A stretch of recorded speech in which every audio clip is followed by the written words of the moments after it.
तो आज इच्छा है मत पणस कठार गोटे पिठो बनैबा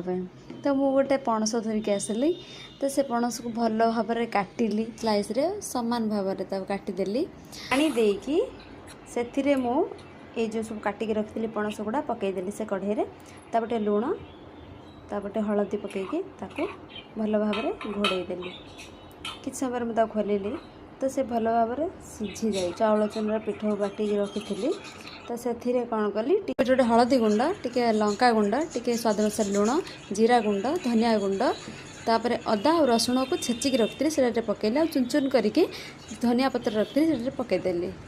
से भल तावारे टिके तेल पकईकी तेल को गरम करदे ये जो सिझेकी रखी पणस ताकू से गोटे गोटे कर पकईकी ताकू भी भल भाव में गोले तावारे तेल पकईकी अलरेडी रखी तो से गरम हो जाए आम गोटे गोटे को पकईकी पूरा तवाटा कभर करदे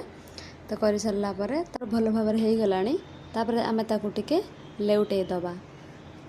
तो एपट साइड भी आमर हवा जाए आम वेट करवा हो गलानी तापर आम ताकू प्लेट रे बाहर करदबा